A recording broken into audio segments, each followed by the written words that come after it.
Hello mga ka-bros! Welcome to my YouTube channel. Meron na naman akong bagong i-recommenda na earning apps na kung saan kikita kayo gamit ang Lazada at GCash. So ang app na to guys ay tinatawag na Tile World Puzzle.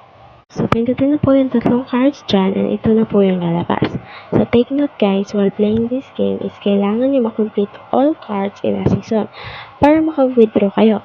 Katulad ng nasa taas, 12 over 54. So, kailangan sa isang season is makomplete nyo yung 54 para maka-withdraw kayo. Kung hindi nyo makuha lahat ng cards sa season na yan, sa another season is back to 0 naman kayo ay kailangan nyo naman magkuha ng mga bagong card. So, dito naman po tayo sa daily quiz. So, yan po yung mga everyday tasks na binibigay sa inyo na makakatulong din naman po sa paglalaro nyo sa games na po. So, dito naman po tayo sa withdraw. So, as you can see po, meron po tayong mga coins dyan na pwede po natin i-withdraw sa GCash account natin. So, i-click po natin yung invite and then nyo po makikita yung mga marireceive nyo kapag nag-invite kayo or nagamit ang inyong referral code ng ibang tao. So, kung gusto nyo naman po mag-withdraw, so i-click lang yan. And makikita nyo po yung amount na inyong mag-withdraw and the history po na inyong withdraw.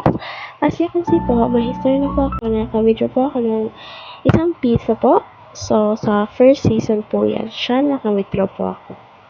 So, sa pag-withdraw po nito is hindi po kailangan mag-invite bago po kayo maka-withdraw sa GCash nyo.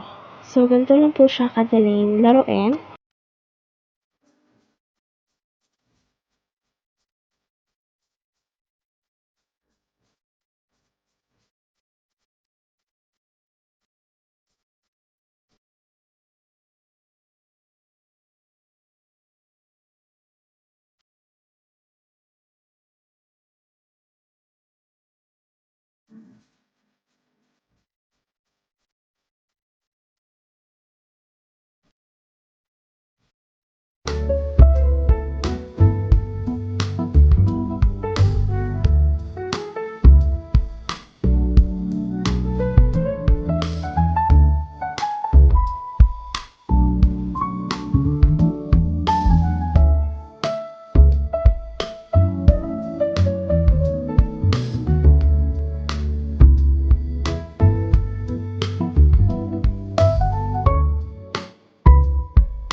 Kung bago lang po kayo sa aking YouTube channel, huwag po kalimutan i-click ang like, subscribe para maging updated po kayo sa mga bago kong video.